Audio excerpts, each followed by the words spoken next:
तत्वदर्शी संत रामपाल जी महाराज के अमृत वचन। यदि इतनी लंबी उम्र भी हो जाएगी अक्षर पुरुष जितनी, तो भी अंत में तेरी मृत्यु होगी। क्यों? क्योंकि तुझे वो संत, वो सतगुरु नहीं मिले जो गीता अध्याय नंबर 4 के श्लोक 32 और 34 में कहा है। और वो तत्वदर्शी संत या तो परमात्मा थे या वो महापुरुष थे जिनको भगवान मिले, लेकिन उस समय ये ज्ञान डिक्लेयर नहीं करना था, सार्वजनिक नहीं करना था। आज ये दास भेजा परमात्मा बना के, ये याद रख लिए।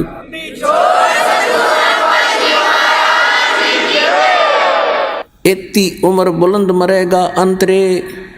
क्यों? क्योंकि सतगुरु लगे न कान न बैठे वो संतरे।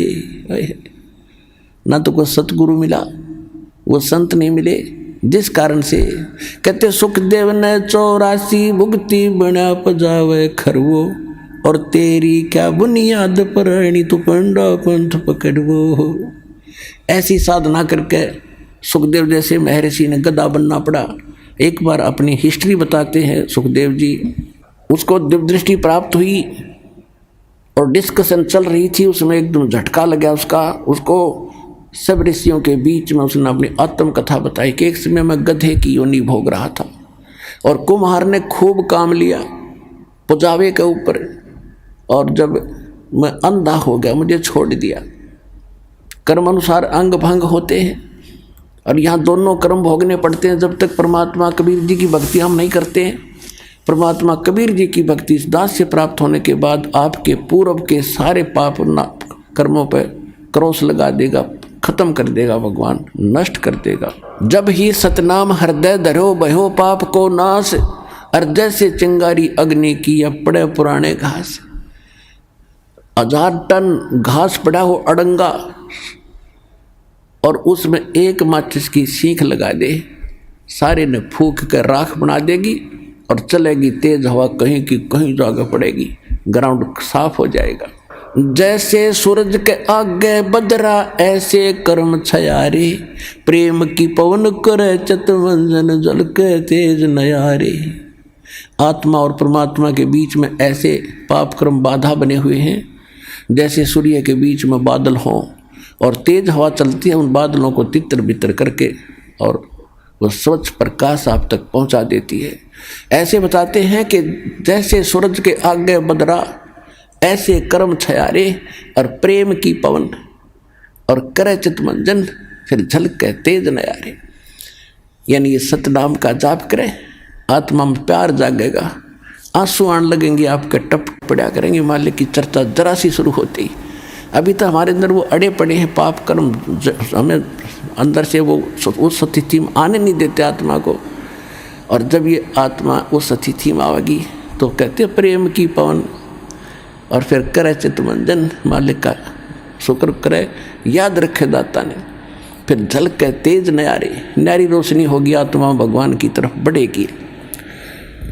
तो क्या बताते हैं कि सुखदेव ने 84 भुगती बना पजावे खरवो, और तेरी क्या बुनियाद प्राणी तू पेंडा पंथ पकड़वो। अब वो बता रहा सुखदेव कि मैं गधा बन गया, छोड़ दिया मेरे मालिक, नंदा हो गया, चलता चलता जा रहा था, पगडंडी का आइडिया लगा कर आगे को जंगल में चला गया।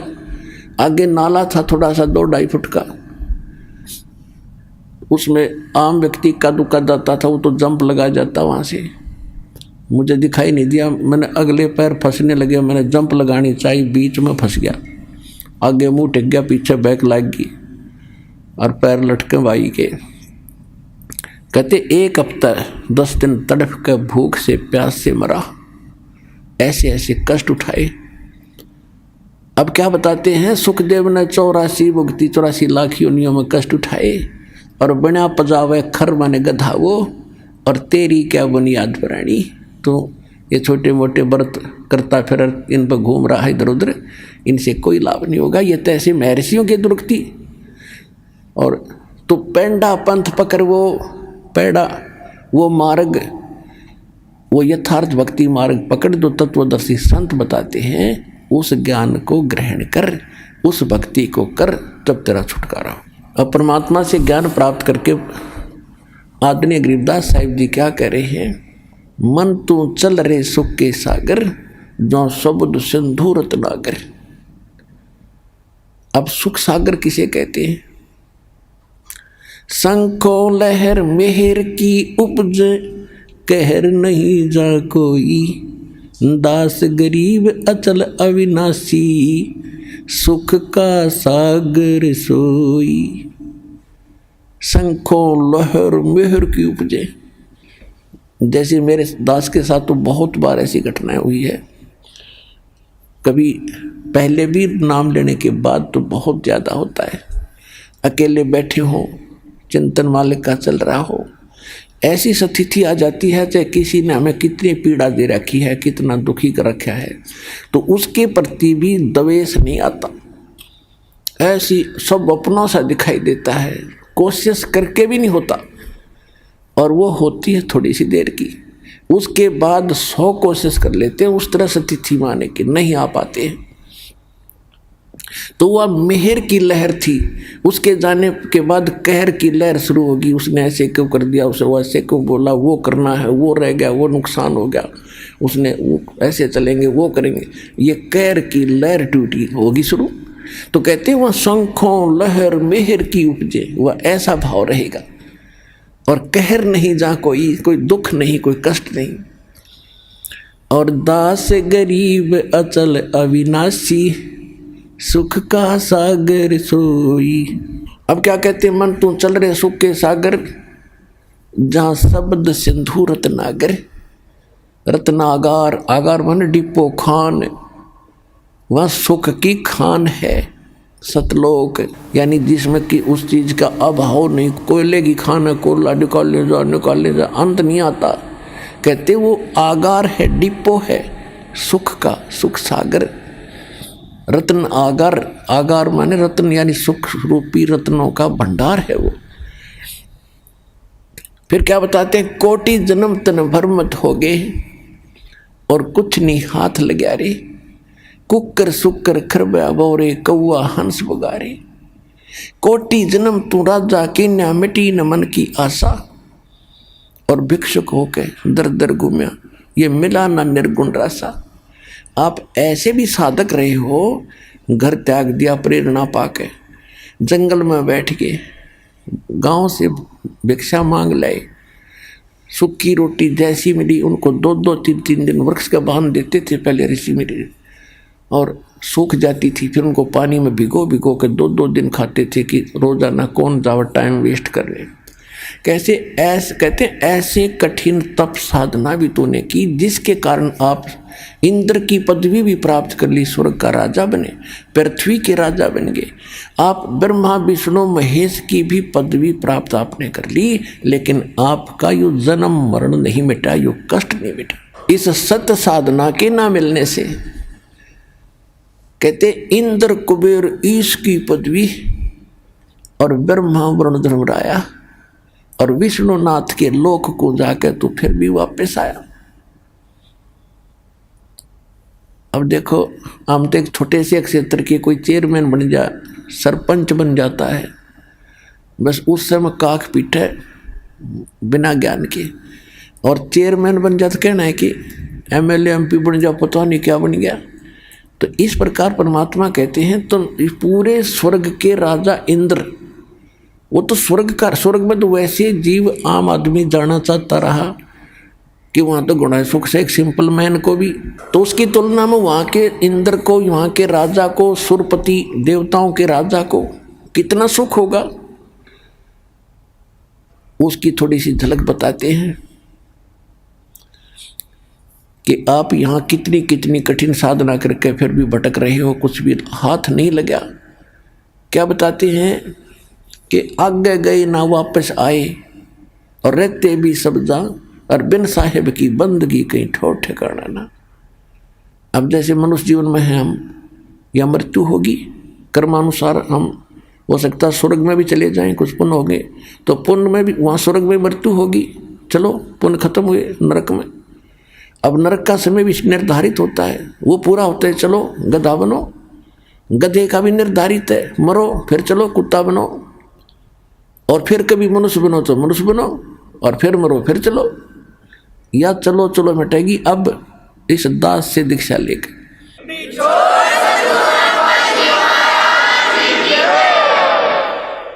तो क्या बताते हैं कि एक समय मार्कंडेय ऋषि, देखो गीता अध्याय नंबर 4 के श्लोक नंबर 25 से लेकर 30 तक यही निर्णय दिया है कि जो भी जैसी साधना करा, कोई ब्रह्म साधना करता है, कोई देवताओं की पूजा करता है, कोई हठ योग करता है, कोई तपस्या करता है, कोई स्वाध्याय करता है, कोई अहिंसावादी तीक्ष्ण व्रत जैसे मुंह पर पट्टी बांध कर नंगे पांव फिरना, इसी को मोक्ष मान रहा है।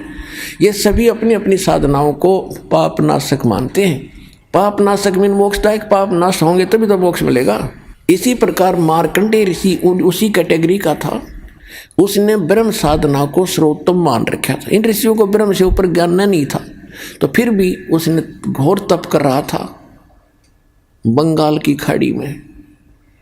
अब जो स्वर्ग का राजा बनता है वो बहुत ज़्यादा या तो कोई पुण्य धर्म कर रखे हो, यज्ञ 100 यज्ञ करनी पड़ती है उसको, 100 मन देसी घी उसमें एक बार में लगाना होता है। उसकी कुछ टर्म कंडीशन होती हैं कि 100 यज्ञ करे तब तक वो कोई कंडीशन नहीं फेल होनी चाहिए। यदि उसकी कोई भी वह कंडीशन भंग होगी तो वो फिर नए सिरे से करनी पड़ती है। ऐसी उसमें बहुत भयंकर मर्यादाएं हैं। और दूसरी प्रकार से इंद्र बनता है तप करके, और उस तप के दौरान यदि उसका तप भंग हो जाता है, खंड हो जाता है, तो फिर नए सिरे से उसको करना पड़ता है। और जो इंद्र की पदवी पर इंद्र बैठा है, स्वर्ग का राजा, उसको एक इंस्ट्रक्शन और होती है कि यदि तेरे शासन काल में यदि कोई अन्य प्राणी ने पृथ्वी पर इंद्र की पदवी प्राप्त करने योग्य तप कर ले, या राजनीति है वहां तक चलती है, तो तुझे पद से हटा के बीच में हटा देंगे और उसको वो पद दिया जाएगा। ये तेरी जिम्मेवारी है कि उसको तप नहीं होने देना, ये उसकी मजबूरी बन गई। तो इंद्र राज तो करे है, उसके साथ यह टेंशन साथ रहती है कि कोई ऐसा तप ना कर ले जिससे मेरी इंद्र की पदवी भंग हो जाए। जैसे विश्वामित्र लगा था तप करने, उसके पास स्वर्ग से एक उर्वशी भेज दी और उससे शादी करवा ली। एक लड़की होगी, 6 महीने बाद घेर कर लड़की ने भागी, मेरा काम पूरा हुआ ऋषि जी, संभाल तेरी बेटी ने। तो ये सब इंद्र का जाल है, इस काल का जाल, इस इंद्र ने ये सब कर रखे हैं। इसको सतर्क रहना पड़ता है। इसने सब जगह अपने गुप्तचर छोड़ रखे होते हैं। तो गुप्तचर ने आके बताया कि एक मार्कंडेय नाम के ऋषि बैठे बंगाल की खाड़ी में, बहुत समय से तपस्या कर। इंद्र ने सोचा बड़ा तगड़ा संत है, उर्वशी भेज दी, उसको कुछ सिद्धियां दे दी, ऋषि के आसपास ऐसा वातावरण बना दिया खूब नॉर्मल सा, बसंत जैसा, और ऐसी मीठी मीठी सारंग अपने आप आवाज़ें आने लगी जैसे साज बजते हैं, यानी उसको प्रेरित करने के लिए। और स्वयं सामने थोड़ी सी दूरी पर डांस करने लगी। ऋषि की आधी आंखें खुली थी, आधी बंद थी। वो खूब डांस वगैरह करके थक ली। तो उसने देखा कि ऋषि टस से मस नहीं हो रहा और देख भी रहा है। लास्ट में वो डी वस्त्र होगी, कति नगन खड़ी होगी कपड़े उतार के। तब ऋषि ने कहा कि हे बहन, हे बेटी, हे माई, आप ये क्या कर रहे हो, यहाँ कैसे आए हो? तो शर्मिंदा होकर उसने सब वस्त्र पहन लिए।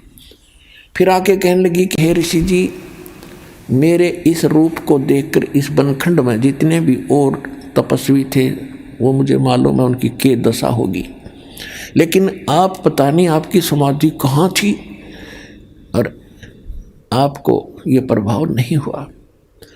तो ऋषि ने कहा कि जहाँ मेरी समाधि थी, जहाँ मैं डांस देख रहा था, वहाँ तेरे जैसी तो नाचने वालों की नौकरानी थी, उनके पैर धोने वाली। तुझे क्या देखूं फिर मैं? अगर तेरे से कोई सुंदर होना उसने भेज दे। तो वो कहने लगी जी, इंद्र की पटरानी मैं ही हूँ, यानी सबसे ब्यूटीफुल औरत स्वर्ग में इंद्र की पत्नी होती है, उसका नाम सची होता है। तो मार्कंडेय ऋषि ने कहा कि मेरी समाधि ब्रह्मलोक में थी। ब्रह्मलोक सबसे बड़ा होटल है इस काल का। प्रत्येक जैसे एक तो कॉमन होटल है स्वर्ग नरक को, तो कोई जाओ उसमें। एक विष्णु के लोक में विष्णु का पुजारी जाता, वहाँ एक रेस्टोरेंट है, वहाँ ये बकवाद है और स्वर्ग क्या है। तो ये सबसे ज़्यादा कॉस्टली और सबसे ज़्यादा बकवाद उस ब्रह्मलोक में है। तो मार्कंडे, अब जैसे आप देखते हो, हम अब देखो हमने देखा करते, एक देखा हमने बड़े ऊंचे से टीले पर बैठा एक साधु, जब ये ज्ञान नहीं था, और चमटा गाड़ रखा, धूना ला रखा, और लोग जाओ कोई दूध का लोटा ले जा रहा है, कोई कुछ ले जा रहा है, और दर्शन करें जा के माथा टेके, दूर तक दिखे। अब उसके बारे में इस सूक्ष्म वेद में बताया है गरीबदास साहिब जी ने कि डिम्ब करें, डिम्ब माने पाखंड ढोंग करें, और डूंगर चढ़ें, डूंगर माने ऊंचे स्थान पर बैठेंगे ये, ताकि दूर तो सब न दिखूं मैं कुछ कर रहा हूं, और अंतर झीनी झूल जग जाने ये बंदगी करे, ये बों सूल बबूल, ये तो खोटे खोदे थे, इनको ज्ञान ही नहीं था।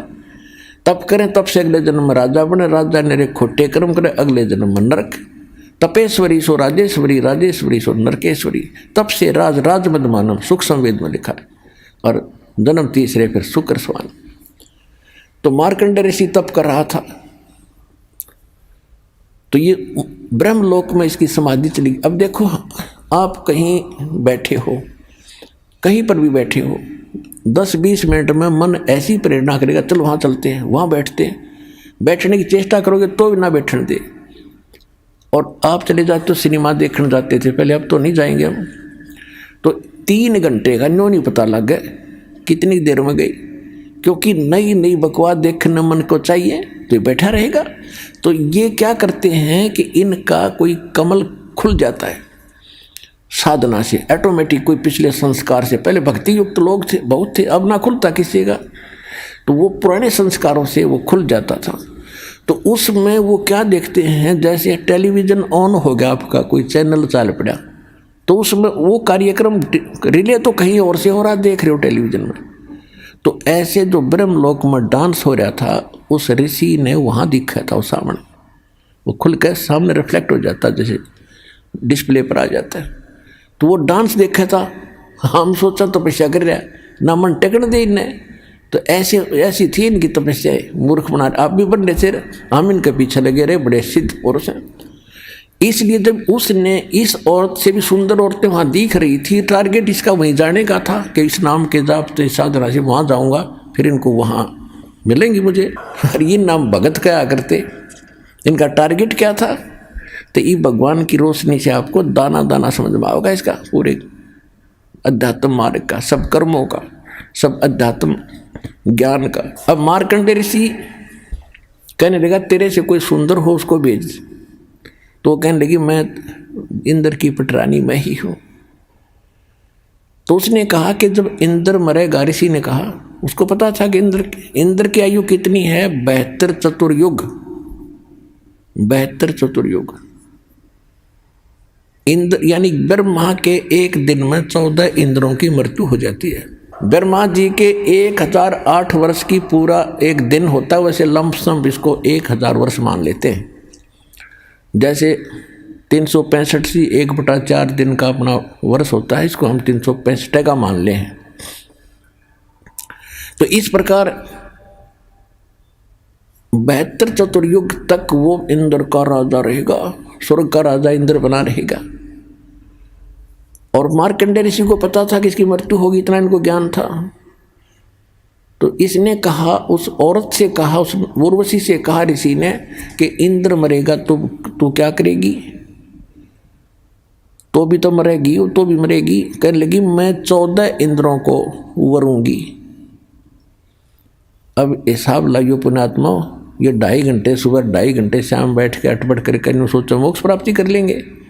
मंत्र ये है नहीं जो मूल मंत्र दास के पास है। तो कहने का भाव यह कि इतनी तपस्या, इतने पुण्य किए थे उस पुण्यात्मा ने, जो इंद्र की पटरानी बनी हुई है, उसकी कितनी 1000 चतुर्युग की आयु थी उसकी, 1008 चतुर्युग की। क्योंकि कह रही है कि इंद्र मर जाएगा, मैं न्यों की न्यों रहूँगी, नेक्स्ट इंद्र वहाँ आएगा तपस्या करके, वो मेरा पति होगा। यानी मैं तो स्वर्ग की रानी पटरानी बनी रहूंगी इतने समय तक, इंद्र मरते रहेंगे। तो मार्कंडेय ऋषि ने कहा कि वो 14 इंद्र भी मरेंगे, और फिर तू क्या करेगी कि जितने इंद्र मैं वरूंगी वह तो गधे बनेंगे मृतलोक में, और फिर बाद में मैं गधी बनूंगी। तो मार्कंडेय ऋषि बोला फिर मुझे वहाँ क्यों ले जा रही थी कि मैं अपनी इज्जत रखने के लिए, यदि मैं हार कर जाऊंगी तो मैंने दुआगन करेंगे, मुझे दंड देंगे, मजाक करेंगे, मेरी बेइज्जती करेंगे, तू हार का आएगी। मार्कंडेय ऋषि बोला तू आज भी गधी 14 खत्म करेगी, और मरने के बाद तू स्वीकार कर रही है कि मैं गधी बनूंगी, वो गधे बनेंगे। सारी भी इज्जत की ठेकेदारी बन रही है अपनी इज्जत रखने के लिए। तो यह सब की बुद्धि भ्रष्ट हो रही है पुण्यात्माओं। अब इतने में इंद्र आ जाता है और आके कहा कि हे बंद नवाज, आप जीते हम हारे, इंद्र की गद्दी प्राप्त करो। मार्कंडेय ऋषि कहता अरे इंद्र का राज मेरे लिए तो काग की बीट है, मुझे नहीं चाहिए ये। आजा तुझे इंद्र ऐसी विधि बताता हूं कि आप ब्रह्मलोक में चले जाओगे, वह हजारों युगों तक और मौज करोगे, बहुत लंबा समय है। अब इंद्र क्या कहता है कि महाराज जी फिर देखेंगे, तो मौज करने दे। पुण्यात्माओं सबकी बुद्धि पर पत्थर पड़ गए। अब आप किसी व्यक्ति मित्र को जिसने समय पर टूक मिलते हो, अच्छी पोस्ट हो, थोड़ा बहुत धन हो, सामने घुट्टी लगा ले, तो उसको जाकर आप यूँ कहो कि भाई चलो भक्ति कर लो, ऐसे हो जाएगा वैसे हो जाएगा, और फिर ज्ञान तो आपको पता ही है कि गधे बनेंगे कुत्ते बनोगे। तो कहता फिर देखेंगे तो मौज करने दे। फिर के देखा गधा बने पास तो कुम्हार देखेगा, कर्म मारेगा, लठ तेरा 2.5 मन का बोरा धरेगा। देखना अब देख मूर्ख, ज्ञान सुन समझ और छोड़ बुराई ले, नाम भक्ति कर भगवान की। अब देखना है, फिर क्या देखेगा। तो ये इंद्र का बीमारी, वो राज ना छूटे, गुट्टी ना छूटे, वो ठाठ ना छूटे, वो जी फिर देखेंगे। अब कुछ दिनों के बाद इंद्र फिर आया। मार्कंडेय ऋषि एक चींटियों के कीड़नाल को देख रहा था। चींटियां कोई दूर जा रही थी, कोई दूर जा रही थी, वहां बैठा था काफी समय से। इंद्र का फिर टेंशन होगी, ये कौन ऋषि बैठा है, फिर तपस्या पे बैठ गए। तो उसने तुरंत आकर देखा ये तो मार्कंडेय ऋषि है। मार्कंडेय ऋषि से पूछा महाराज क्या देख रहे हो चींटियों में। मार्कंडेय ऋषि बोला कि मैं ये देख रहा हूं कि इन चींटियों में कितनी चींटियां कितने बार इंद्र की पदवी प्राप्त कर चुकी हैं। कि चींटियां और इंद्र की पदवी, हाँ जी। तो क्या देखा आपने कि इस इतने लाखों की संख्या में एक चींटी ऐसी है जो केवल एक बार इंद्र की पदवी पर रही है, क्योंकि सबके पिछले संस्कार कोड वर्डों के अंदर लिखे हुए हैं, सबके अंतःकरण में जमा है। और ये डिस्प्ले जिसका चालू है अंदर का, ये सब के अंदर है मनुष्य में। तो सब उसका जिसका चालू हो गया कनेक्शन ठीक है, तुरंत बाहर देख लेगा उसका जो क्या हो रहा क्या नहीं, प्रत्येक प्राणी का। ऐसे ऋषि लोग पहले ये बताते रहे कोई भविष्य और बोध की कथा, लेकिन इसे कोई जटपट का कोई फायदा नहीं हो। तो हो लिया और होगा तो होएगा, इसमें वो चेंज नहीं कर सकते थे। चेंज तो ईब होंगे इस परमात्मा कबीर जी की रजा से। अब छुटकारा भी होगा।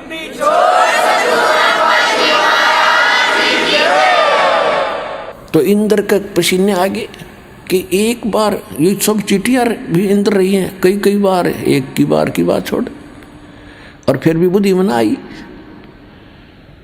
तो पुण्यात्माओं ये खेल समझना। अब क्या बताते हैं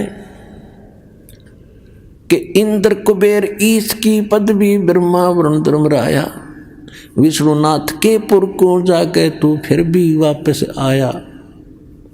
असंग जन्म तन मरता होगे जीवित क्यों ना मरे रे, 12 मध्य महल मठ बोरे बहुर न दे धरे रे। ओए कहते हैं असंग जन्म हो गए तो आपने मर्तों को अब जीवित मर के देख एक बार। अब जीवित कैसे मरना है एक तो ऐसे मरना है कि हमने संसार की रीस नहीं करनी, कोई ज़्यादा फंड कर रहा करने दे, नाच गावे ब्याह विवाह शादी में करने दे। ये तो बालक करते हैं ऐसे जिनको ज्ञान नहीं। जैसे एक समय नानक साहिब जी मायूस बैठे थे, ऐसे ही कोई भक्त प्रथम बार गया, दूसरी बार गया, देखा कि साधु संत फकीर इतने मायूस क्यों हैं, क्यों दुखी दुखी से नजर आ रहे हैं, तो सुख, इनको तो टेंशन होनी ही नहीं चाहिए। तो उसने पूछा कि महाराज मैंने कई बार देखा है आप खुश नजर नहीं आते। तो नानक साहिब जी ने कहा कि भाई किस चीज़ पर खुशी हो, एक पल में ना जाने यहाँ क्या बिजली गिर जा। कहते ना जाने काल की कर डारे और किस विध ढल जा पास आवे, और जिनाते सिरते मौत खुड़क दी उन्होंने केड़ा हासा। हमने तो भाई तुझे दिखा है ना जाने आके बिजली गिर जाएगी। जैसे उदाहरण के लिए अब जीत मरने के ऊपर बात चल रही है कि हम ब्याह करते हैं, बकवाद करते हैं, डीजे बजाते हैं, फंड करते हैं, नाचते और गाते। एक लड़का ऐसे ही पहले दिन तो खूब नाचे गाए, अगले दिन बारात जा रही थी, दुल्हे वाली गाड़ी टकरा गई, एक्सीडेंट हो गया। दुल्हे समेत रिलेटिव जो खास बैठे आ रहे हैं दुल्हे के साथ में, कोई भाई का बेटे, कोई बहन का बेटे हो, या कोई पति यानी कोई और विशेष, 8 के 8 मर गए इंक्लूडिंग वो दुल्हा। पहले दिन तो नाच रहे थे, कूद रहे थे, और फिर बाल पाड़ रहे, वो परिवार टक्कर मार रहे, हाहाकार मच गया। अब बजा लो डीजे। तो यहाँ संत बताते हैं अगर भक्त बनना है तो भक्तों की तरह चलना होगा, बकवाद नहीं चलेगी, ना भक्ति बनेगी, भगवान रुष्ट रहेगा आपसे। कहते ना जाने काल की गरदारे किस विध ढल जा पास आवे, और जिनाते सिरते मौत खुड़क दी उन्होंने केड़ा हास आवे। तीन ब्याह शादी में बकवाद नहीं करनी जब भगत बनना चाहते हो तो। और सिंपल ब्याह करना, कति सिंपल। वचन से बेटा बेटी पराई होती है। जैसे ब्रह्मा विष्णु महेश का विवाह किया था दुर्गा ने, देवी पुराण में पढ़ के देखियो। दुर्गा थी, 3 लड़कियां थी, 3 पुत्र थे। बड़ी का नाम सावित्री, ब्रह्मा से ब्याह दी, विवाह कर दिया, जा बेटा अपना घर बसा। दूसरी का नाम लक्ष्मी था, विष्णु जी से ब्याह दी कि तेरी पत्नी तू इसका पति जाओ, विवाह अपना घर बसाओ। ऐसे पार्वती शंकर का ब्याह दी फर्स्ट टाइम, और जा बेटा घर बसा, हो गया ब्याह। ना को बाती था, ना बराती था, ना डीजे बाजा, ना को हलवाई कढ़ाई चढ़ाई। तो भाई ब्याह करना ढंग से करो, कुछ रीस हुआ भी कर लो। ये बाद में शिव जी की बरात का डर फंड करें, ना शिव जी ना कुछ और, या अब भी फंड करेंगे। तो इस तरह की जो बकवादें हैं ये बिना ज्ञान के हम करते रहे, ये त्यागनी पड़ेगी। तो इस प्रकार हमने अपने इन सभी परंपराओं को कम करके और सिंपल वे से विवाह करेंगे, तो इससे हमारा 80% वजन टेंशन घटेगी। हम बेटी को दुश्मन मान बैठे इन परंपराओं के को बढ़ा के। हम ऐसे अबोध बालक हैं, जैसे जेठ की धूप में जून के महीने में बच्चा घर से निकल जाता है नंगे पैरों, छोटा सा बालक है, ठुमक ठुमक करके, और बाहर जाता है तो रेत में पैर जलते हैं, रोता है, फिर बैठ जाता है, पड़ जाता, पड़ कर फिर चूतड़ भी जले। पहले तो पैर जले थे, ये फिर और दूना रो रहा है। तो हम आज ऐसे बालक हैं, गलती करते हैं, एक और कर लेते हैं, वो दूना दुख हो रहे। तो हमने इनसे बचना है, इन परंपराओं में नहीं फंसना है, तभी हम भक्ति कर सकेंगे। हम यात्री हैं, हम सफ़र कर रहे हैं अपने भक्ति पर, और यात्री ज़्यादा वजन लेकर नहीं चल सकता। जब सारे घर ने ठा के चले तो किसा समझदार होगा वो। तो आप जी ने ये परंपराओं की गठड़ी अब रख देनी है, सिंपल वे से विवाह करें। ठीक है, जैसा आपको गुजारा दिया है मकान बना लो, लेकिन उससे काम नहीं लगे रहे, ना एक और बना लो, एक प्लाट और ले लूँ, और कल मृत्यु हो जाएगी, फिर उस प्लाट में कुत्ता बन कर बैठेगा पूछते साफ करके। तो यह अकल साथ रखियो भगवान वाली। अब प्रसंग चल रहा है कि असंग जन्म तो न मरता हो गए, जीवित क्यों ना मरे रे। तो अब अपनी कुछ मनोकामनाओं पर अंकुश लाना पड़ेगा। इच्छाओं को कम करना पड़ेगा। और इच्छा कम होंगी इस ज्ञान से, कहने से नहीं होती है। ये तो ज्ञान खड़ा दिखाई देगा आपको जब बकवादों में मन चल लेगा कि ना भाई नहीं नहीं, ये आदेश नहीं है और ये यूजलेस है। सारा समय इस समय खो दिया। सन 1983 की बात है, 84-83 की। एक बैंक मैनेजर ने रोहतक के अंदर सेक्टर 1 में एक कोठी बनाई, उसमें 3.5 लाख रुपए लगे। आज तो वह मेरे ख्याल में 35 लाख में भी ना बने, और कुछ बैंक से लोन ना ले जैसे भी। और उसका मुहूर्त करे था उस दिन, एतवार का दिन था। सामान लेने के लिए वो निकला था स्कूटर उठा के। उस दिन जिस दिन उसकी मुहूर्त शुरू हो रही थी, उसके पुजारी आ रहे थे, पूजा करनी है। इधर पूजा होती है, उधर शराब स्वरूप तैयार रहती है कि एक बार पूजा वाले फारग हों, फिर गुट्टी छुट्टी लावांगे। ऐसी पूजा ही थी हमारी। स्कूटर उठा करके कोई सामान लेने गया था पूजा का या कोई और अन्य आवश्यक वस्तु। आगे जाके टू व्हीलर स्कूटर टकरा गया। पड़ते कनपटी लगी फुटपाथ पे, वहीं पैर पसार गया भाई। अब उसको ठीक कौन रहेगा? आपकी तो कूतरू बनकर घूम रहा होगा। तो कहने का भाव ये है कि जो ये घटनाएं घट रही हैं और भगवान क्या बता रहे हैं, ईब आपके लिए एक दृष्टि बनेगी न्यारी। तो इस नज़र को देखकर फिर आगे चलना सफर में। अब क्या बता रहे हैं परमात्मा कि असंग जन्म तना मरत्या होगे, जीवित क्यों ना मरे रे। और 12 मद महल मठ बोरे बहुर ना दे धरे रे। जीवित एक तो ये मरना है, संसार की चोचले देख के हमने उधर नहीं देखना ना चलना, तो हम जीवित मर गए। जो भगवान दे रहा है, परमात्मा ने यहाँ तक कह रखा है कि लुक्खी सुखी खा के ठंडा पानी पी और देख पराई चौपड़ी मत ललचावे जी। जय तू चावे चौपड़ी तो बहुत करेगा पाप है। भगवान ने जो तुझे दे दिया है उसको संतोष के साथ ग्रहण कर। यदि इसे हटकर कुछ करेगा तो पाप पकड़ के प्राप्त कर सकता है, और ये पाप हमारे दुश्मन है, हम क्यों करेंगे। और फिर क्या कहते हैं कि जीवित मरना दूसरी टाइप ये है, जैसे आप सत्संग में नहीं आते हो। किस लिए नहीं आते हो? क्योंकि काम खराब हो जाएगा, कोई जरूरी कार्य है और वो उसमें दिक्कत आ जाएगी। अपना आत्मा एक व्यक्ति रात्रि में नाइट सर्विस पर जा रहा था और उसने जल्दी थी कि वापस आऊँगा, और वापस आकर ये काम मेरे अधूरे हैं, इनको पूरे करूँगा, इसलिए रात को भी अपने उसमें काम में ही यूज लिया कि वो काम कराऊँ, फिर ये ज़रूरी काम दिन में करूँगा। और रास्ते में नाइट सर्विस एक्सीडेंट होगी, वो वहीं मर गया। वो रह गए धीरे धीरे आवश्यक काम जिसके लिए रातों नहीं पड़ा था। अब आप जब वहाँ से चलते हो तो ये खुरापात काल पैदा करता है, कई प्रकार के करता है। परमात्मा ने हमें सतर्क रखा है कि मात पिता सुत स्त्री आलस बंधु कान और संत मिलन को जब चले ये अटकावा आने। इनका अटकाया अटके नहीं, डटे नहीं,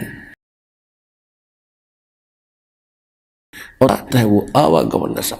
मात पिता सुत स्त्री, छोटे बच्चों के लिए जिन माता पिता को ज्ञान नहीं है वो बाधक बनते हैं। कहाँ जाता है? तीसरे दिन भाग जाता है। तू पढ़ता नहीं है, तो नौकरी नहीं करता है, नाश होएगा, है तो बर्बाद हो जाएगा।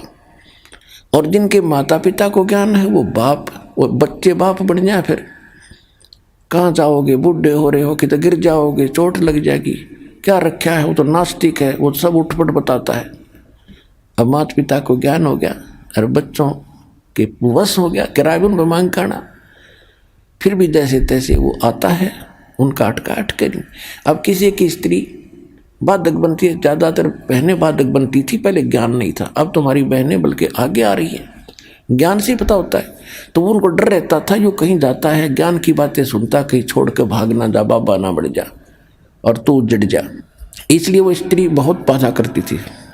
अब बहनों को ज्ञान है, ये आगे को आती हैं, तो पति को ज्ञान नहीं है तो वो बाधक बन जाता है। क्या नहीं जाएगी वहाँ पर, क्या रखा है वहाँ पर, तीसरे दिन भाग जाती है, ये है। या फिर आलस फिर देखेंगे इब का नहीं चलती सत्संग अगले हम चलेंगे। एक बार हमने सत्संग रखा था, स्टार्ट किए थे, दूसरा ही सत्संग था, खुले सत्संग शुरू किए जो 5-5 दिन के 7-7 दिन के।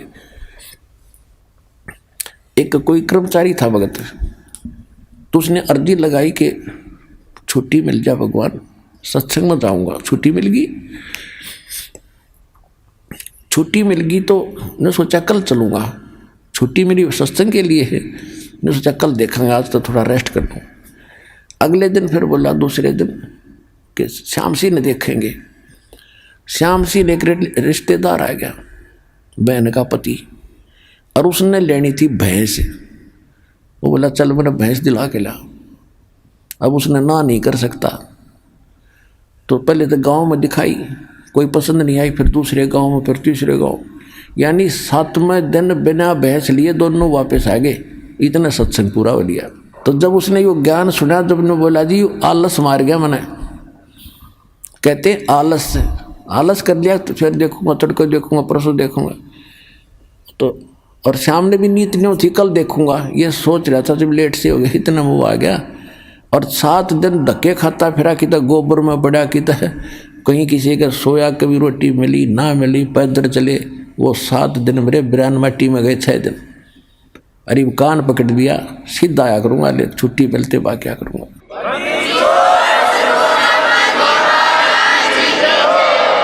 मात पिता सुत स्त्री आलस बंधु कान लोक लाज। लोक लाज क्या है भाई? कहाँ जाते हो? सतलोक आश्रम बरवाला, जिला हिसार, हरियाणा में। अरे वहाँ कहाँ जाते हो? तो ऐसे छुड़वाता है, श्राद्ध भी छुड़वाता है, सारी पूजाएं छुड़वाता है, नास्तिक बनाता है। तो जो 2-4 टोक देते हैं, तो जो कमज़ोर संस्कार का आदमी फिर चुप हो जाता, भाई ठीक है नहीं जाते, सारे कहने लगे। यानी लोक लाज में आकर उसने भक्ति मार्ग छोड़ दिया। तो ये भी कमजोरी बताई है। ये लोग कहते हैं, इसके बारे में परमात्मा बताते हैं कि कुल करनी के कारण, यानी लोक लाज के कारण अनसा गया बिगो, यानी इसने भट्ठा बैठा लिया, भक्ति छोड़ दी। और जब यो कुल के कर लेगा, जब तो 4 पाया का हो, गधा बन के घूमेगा, यो कुल तरह के ढाल लड़ा देगा। इसलिए परमात्मा कहते हैं मात पिता सुत स्त्री आलस बंधु कान, और संत मिल को जब चले ये अटकावे आने। इनका अटकाया अटके नहीं, डटे नहीं डटे। और संत मिलन को जा कह कबीर सो संत है आवागमन नशा। अब जैसे और दूसरा ये जीवित मरना है कि आप ये सोच लो, जब सत्संग का समय निकट आवे, फाइनल फैसला कर ले। जब भी महीने में 2 महीने में जब भी आप उचित समझते हो ना, उस दिन टाल नहीं करे। और ये सोच ले कि आज मान लीजिए मैं इस बहाने से, इस कारण से नहीं जा पा रहा हूँ कि वहाँ जाने से कहीं ये हानि ना हो जा। और क्या पता 1 मिनट में क्या बिजली गिर जाए, मृत्यु हो जाए तेरी, फिर परमानेंट टिकट कट गई, फिर और से काम तो फिर भी रह गया। इवन न्यू सोच ले, हे भगवान मेरी मृत्यु होगी, और जीवित मर के सत्संग की तरफ चल पड़े। और 3 दिन 4 दिन 5 दिन जैसा समय 2 दिन आपका हो यहाँ लग गया। इब 3-4 दिन में कुछ काम खराब हो भी गा तो फिर जाके संभाल लेंगे। और जब परमानेंट टिकट कट जाएगी, जब क्या कर लेगा, तो फिर भी होना ही होना है। और परमात्मा के चरणों में आने के बाद बच्चों काम बिगड़ा नहीं करते, ये तो दूने बढ़ा करें। यहाँ बहुत भक्त ऐसे प्रमाण देते आकर के कि मैं चलना चाहता था, खूब कोशिश कर रहा था, पैसे नहीं थे, और अचानक एक ऐसा स्थान पर जहाँ कदे पैसे सपने में भी नहीं रखे, उसको वैसे उठा कर देखा, डायरी में 500 का नोट मिला। तो काम यो बिगड़न देगा आपके, जब काम बनाने वाला मिल गया आपको।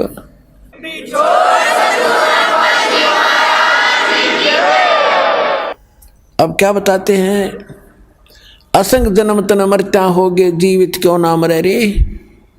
ये जीवित मरना है। और 12 दरमद मैल मठ बोरे बहुर ना दे धरे रे। अभी तक आप जी 10वां द्वार सुना करते थे।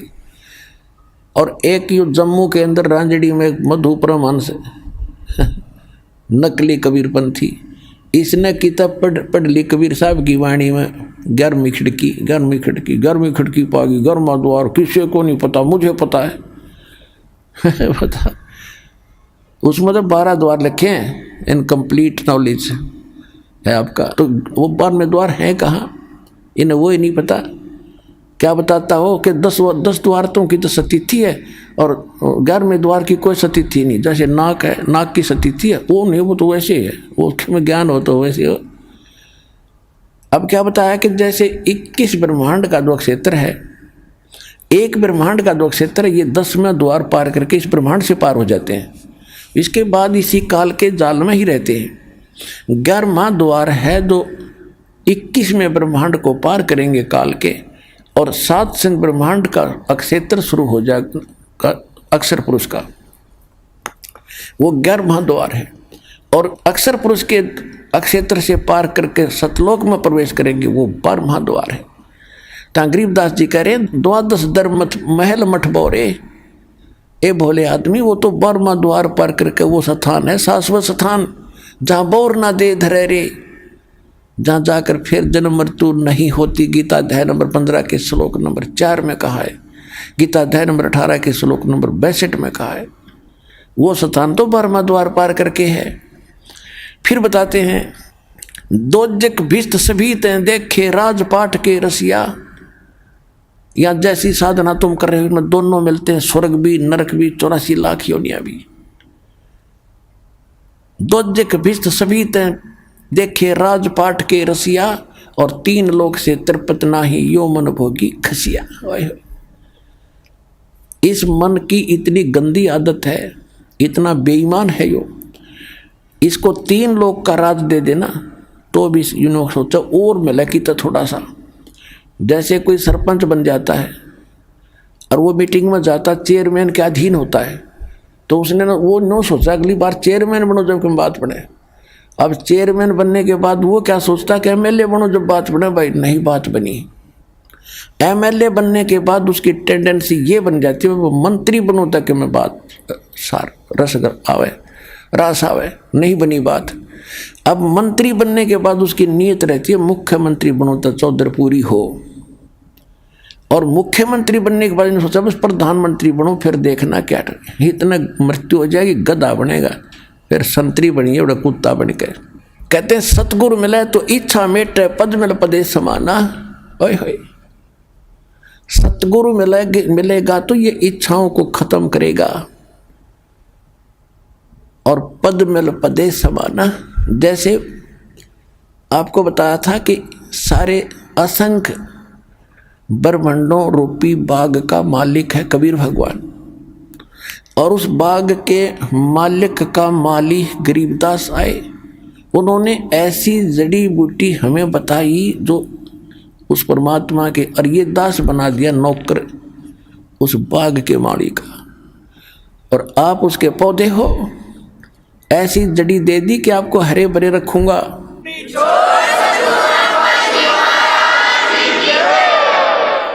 आप हरे भरे रहोगे तो मुद्दास की नौकरी ठीक बनी रहेगी।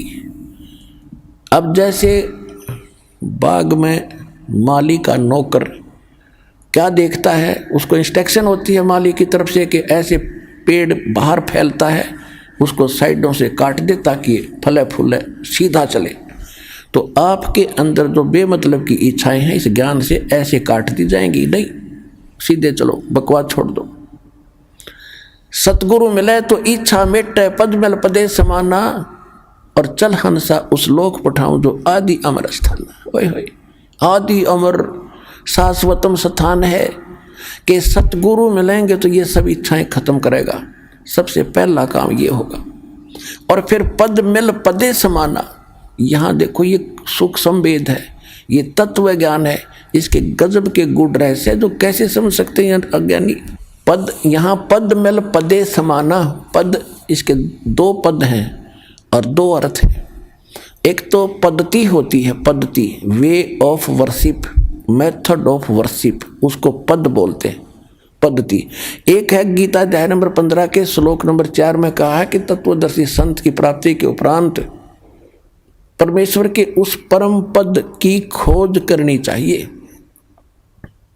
जहां जाने के बाद साधक लौटकर फिर कभी संसार में जन्म मृत्यु में नहीं आते, वो पद। तो यहाँ इस अमरवाणी का ये अर्थ बनता है कि सतगुरु मिले तो इच्छा मेटे, पद मिल पदे समाना। यह पद माने पद्धति, भक्ति की श्रेष्ठ विधि। तो पेंडा पंथ पकड़ वो मार्ग जब मिल जाएगा, सही भक्ति पद मिलेगा आपको, पद्धति, तो उससे वो पद मिलेगा, उस पद में समा जाओगे, जहाँ उसमें पहुँच जाओगे, जहाँ जाने के बाद फिर कोई कष्ट नहीं, सुख सागर प्राप्त होगा, फिर मृत्यु नहीं, दोबारा नहीं आना पड़ता। सतगुरु मिले तो इच्छा मेटे, पद मिल पदे समाना, और चल हंसा उस लोक पठाऊं जो आदि अमर अस्थाना। वहाँ क्या सुख है? चार मुक्ति जहाँ चंपी करती माया होरी दासी।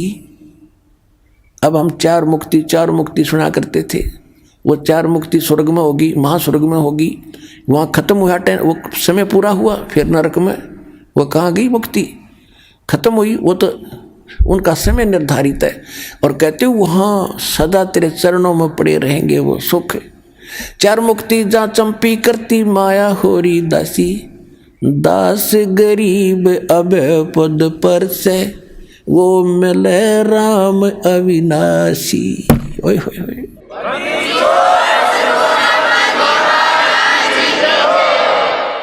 कौन सा अविनाशी राम? गीता अध्याय नंबर 15 के श्लोक नंबर 16 और 17 में 3 राम हैं, 3 पुरुष हैं, 3 प्रभु हैं, 3 स्वामी हैं। सरपुरुष, अक्षर पुरुष। सरपुरुष भी नाशवान, अक्षर पुरुष की स्थिति एज आपको बता दी, और ये भी बता दिया कि एती उम्र बुलंद मरेगा अंतरे। क्यों? क्योंकि सतगुरु मिले ना लगे न कान वो संतरे। ओए होए। एती उम्र बुलंद मरेगा अंतरे, सतगुरु लगे न कान न भेंटे वो संतरे। तो यहाँ क्या बता रहे हैं? सरपुरुष और अक्षर पुरुष ये दोनों, इनकी ये नासवान स्वयं लिखा उसमें, और जितने इनके अंतर्गत प्राणी वो भी जन्म मृत्यु के अंदर है। उत्तम पुरुषत्व अन्य परमात्मा इति उदाहरत, ये लोग term अविषय विभर्ति, वो है अव्यय ईश्वर है। अव्यय माने अविनाशी, वास्तव में विनाशी। यहाँ बता रहे हैं कि चार मुक्ति जहाँ चंपी करती माया होरी दासी, दास गरीब अभय पद पर से, वहाँ वो मिले राम अविनाशी। तो उसकी विधि इस दास के पास है, शीघ्र से शीघ्र ग्रहण करो, मर्यादा से भक्ति करो, अपना कल्याण करवाओ। बोलो सतगुरुदेव।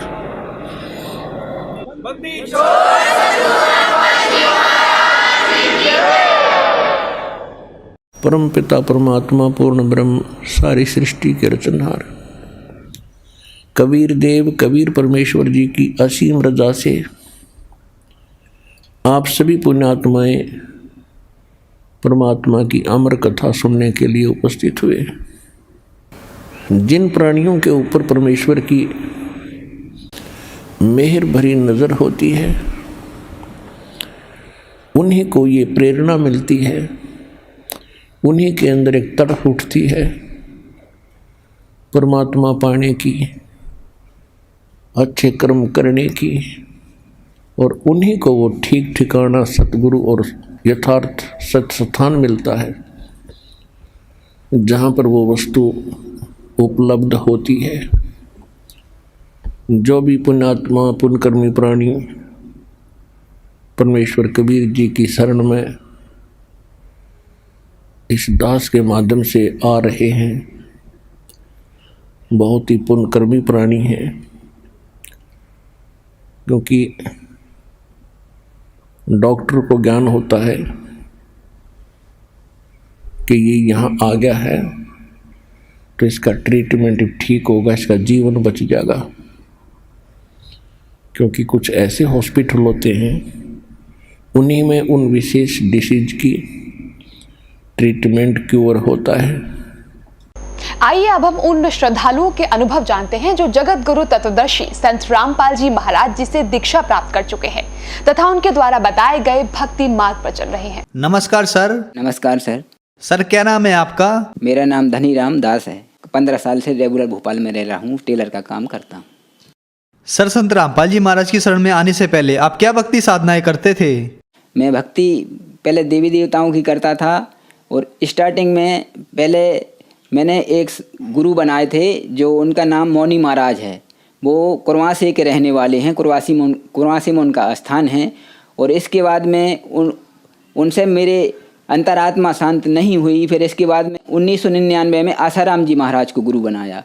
3-4 साल उनकी भक्ति जो उनने मुझे बताई, मैंने उसी हिसाब से उनकी भक्ति करी। लेकिन जो मुझे आत्मलाभ मिलना चाहिए, जो मैं चाहता था, वो मुझे नहीं मिला है। लाभ तो हुए, लेकिन जो लाभ चाहिए था आत्मा के लिए शांति का, वो नहीं मिला। फिर इसके बाद तीसरे गुरु मैंने कुमार स्वामी जी को, उनसे मैंने वृंदावन में दीक्षा ली। तो 1.5 साल तक मैंने उनकी भक्ति की, उनने जो बताई वो भी मैंने की। इसके बाद मधु परमहंस जी के सत्संग में भी गया मैं, वहाँ का भी मैंने अनुभव किया। फिर इसके बाद में मैं सत्संग सुनने का मुझे बहुत शौक़ था, बहुत अति शौक़ था। सत्संग ही सुनता था और टीवी पे। तो सत्संग देखते देखते अचानक क्या हुआ कि सत्संग 2011 में संत रामपाल जी महाराज का सत्संग आ रहा था टीवी पर। तो मैंने देखा इनने जो बताया भक्ति मर्यादा ऐसी है, ऐसा है, ये तीनों देव भगवान नहीं है, ये देवता हैं, और प्रमाण सहित ये बताया। तो मेरे तो मतलब आत्मा गदगद हो गई। फिर मैं कम से कम 1.5 साल तक नाम नहीं ले पाए। 2011 से 2012 भी पूरा निकल गया। मेरी रात दिन नींद मतलब उड़ गई।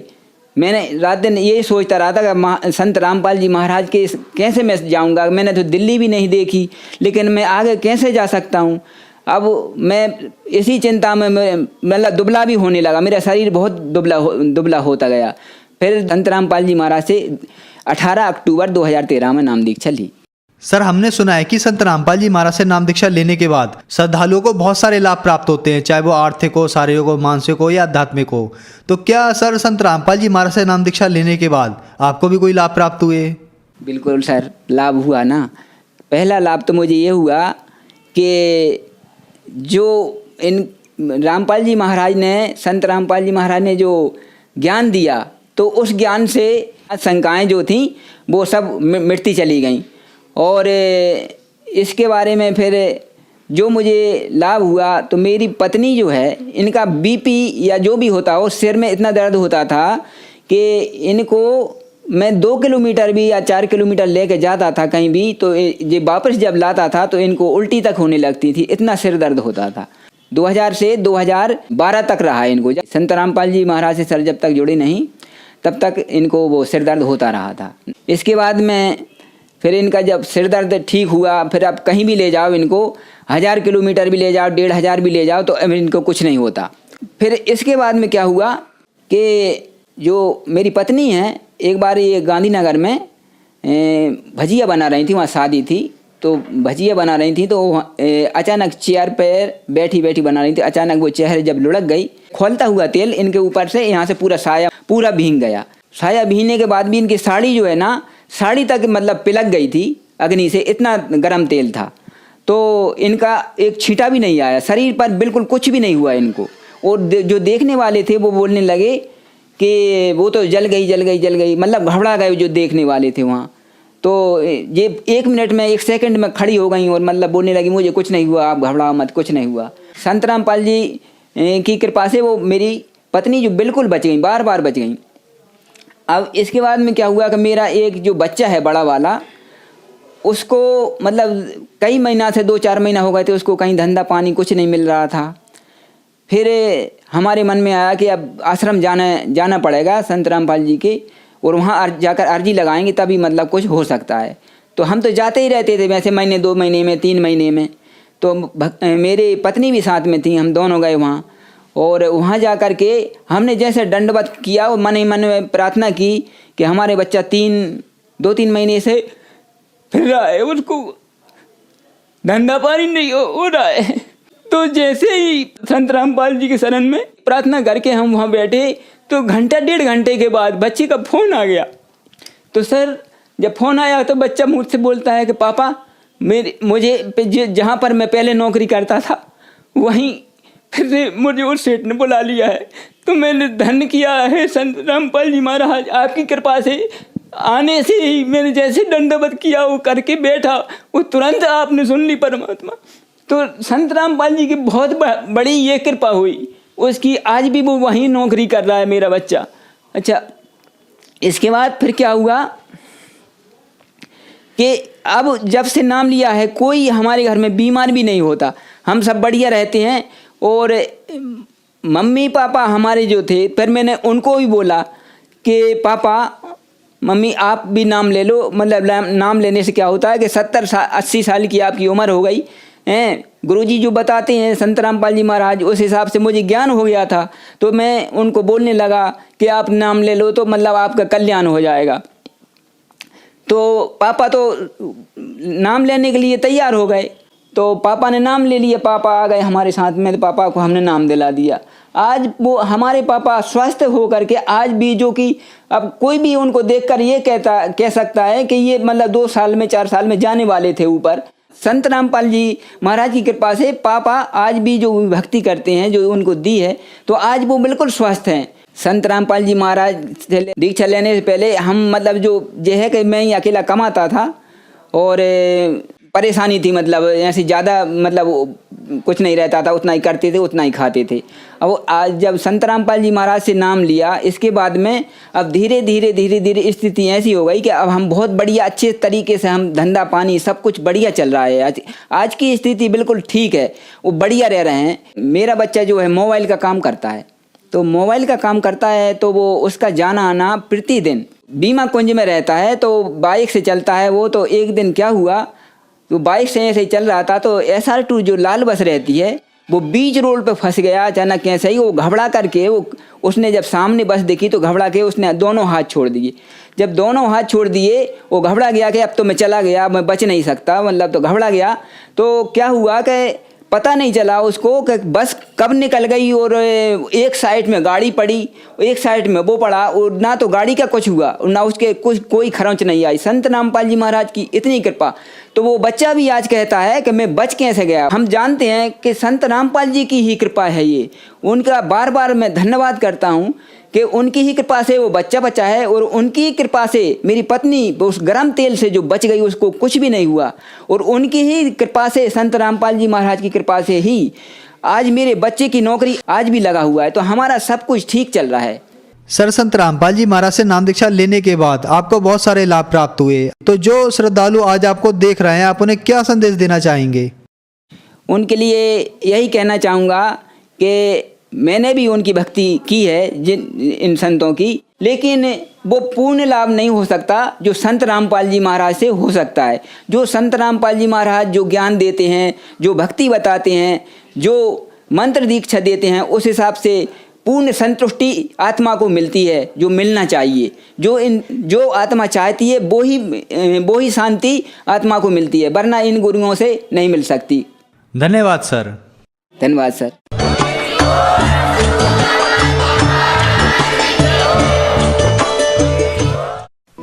आप सुन रहे थे जगत गुरु तत्वदर्शी संत रामपाल जी महाराज के मंगल प्रवचन। अधिक जानकारी के लिए संपर्क करें